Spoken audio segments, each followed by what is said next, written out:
Hello, my name is Catherine Drummond, and today's lesson is in the Long Woven Picot in Casalguidi embroidery.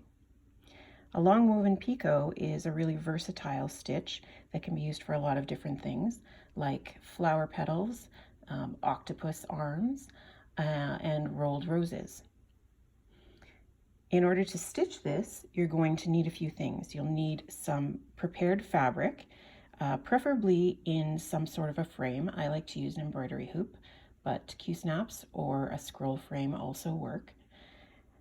Usually in Casalguidi embroidery, you'll have a background of four-sided stitches already done. That's the first step, but I'm going to skip that and just show you the long woven picot today. You'll also need a tapestry needle threaded with a long piece of number 8 pearl cotton.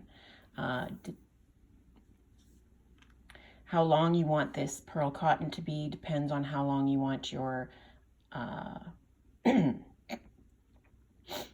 how long you cut your pearl cotton depends on how long you want your long woven picot to be and how tightly you stitch it. So it's going to be a little bit of an experiment, but I've cut about 1.5 yards and I'm going to make a 2-inch long woven picot. You will also need a straight pin or a needle marker. I like needle markers just because they're a little bit prettier than straight pins. And you'll need a ruler or a tape measure.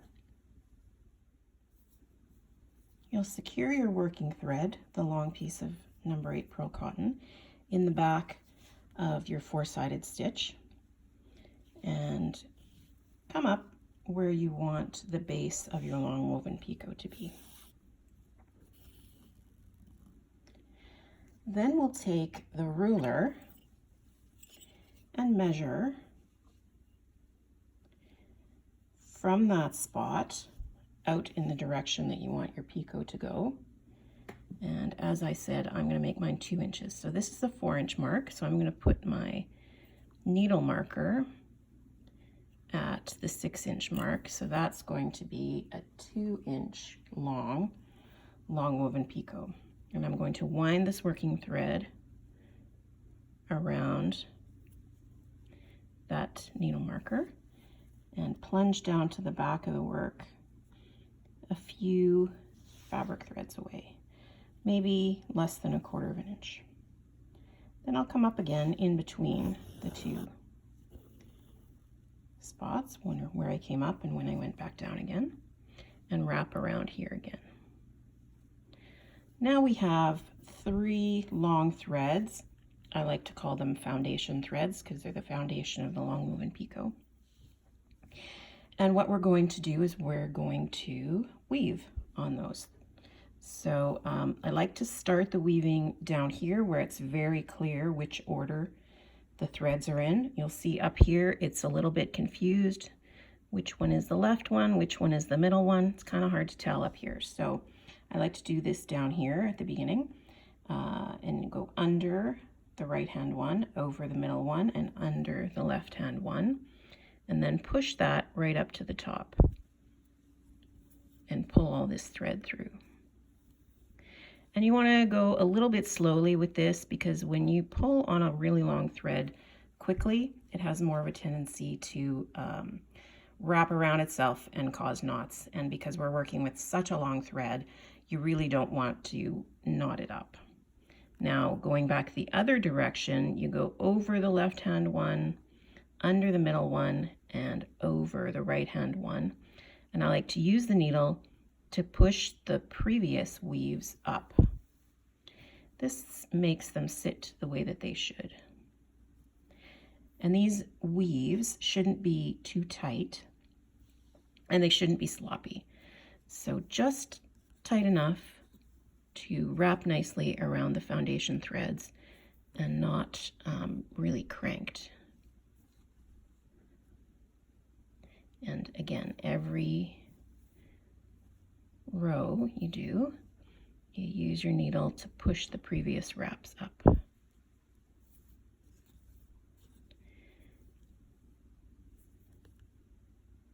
And that is basically it. Keep weaving back and forth back and forth until you reach the base here. And if you're unsure of how much thread you're going to need, it's a good idea to overestimate rather than underestimate, because in the middle of a long woven picot, you can't start a new thread.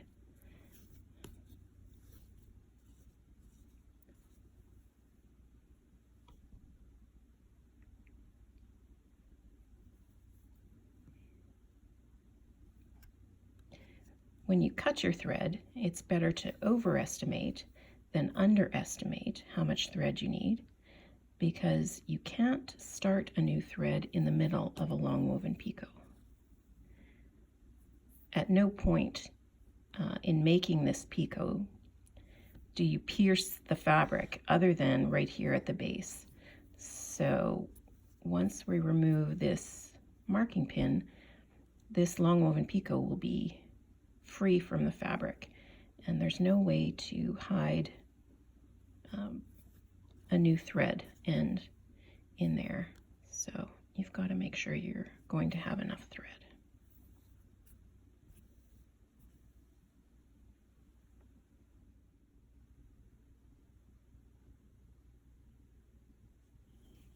As you can see, I've woven as far as I can go here. So I'm just going to pull that thread through. I still have quite a bit of thread left, so if I was going to make another long woven picot the same, with the same thread and the same length, I could cut it a little bit shorter. So now I'm just going to plunge down to the back of the work. And for now, I'm not going to secure that thread end, but I will take out this needle marker, and you can see that the woven picot is totally free from the fabric, just attached here at the base. And one little tip that I wanted to give you is while you're weaving your picot, if you're finding that you're catching stitching that's underneath here, you can just cut a piece of paper, or I like an index card because it's got a little more substance to it, and slide it underneath there, and it makes it really easy to do the weaving back and forth without catching anything that's underneath. So now we've got this long woven picot, and we can manipulate it some. If you want it to be, say, the leaf of a tulip, you could shape it the way you want, curl it over, and tack it down right through the end there. It would still be quite dimensional on top of the fabric, but in a controlled way. You could tack it down a bunch of times if you wanted it to do something else, if you wanted it to be curly like this, or to go around in a spiral. However you wanted to tack it down, you could. One thing that you can do with a picot this size, or even a larger one, is to roll it into a rose. So we're going to do that. What you want to do is you want to pull your picot straight up from the fabric, and then kind of fold it over so that if you see here, there's a little triangle. And that way, one of the long edges of the picot can sit right on top of the fabric. And then you just start rolling it around that center.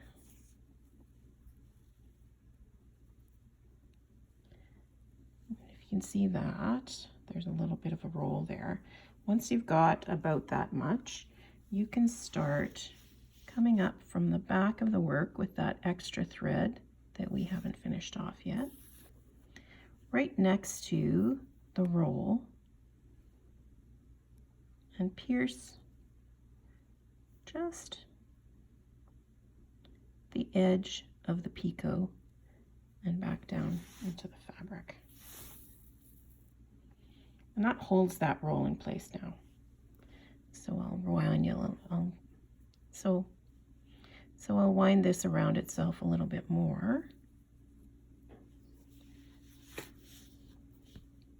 And tack it down again. Just, if you can see, just through the bottom edge of the picot.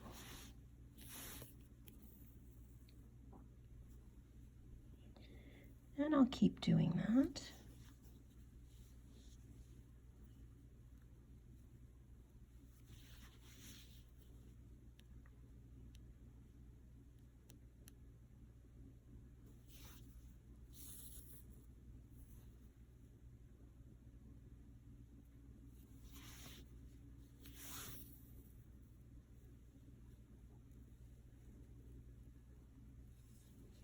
You can see how it's winding up into a little coil.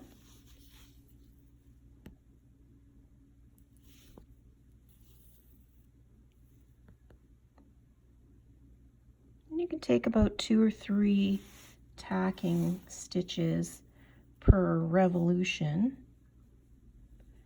of the picot.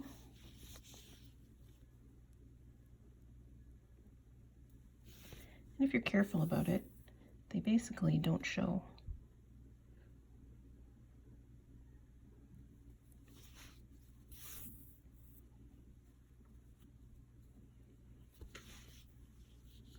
For the last one, I like to catch just the end of the picot.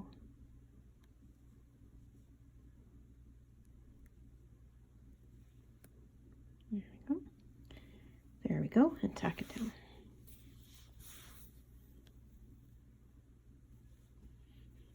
So there you have a little woven picot rose. You can see how nicely it sits up from the fabric. And that's just one of the things that you can do with a long woven picot in Casalguidi embroidery.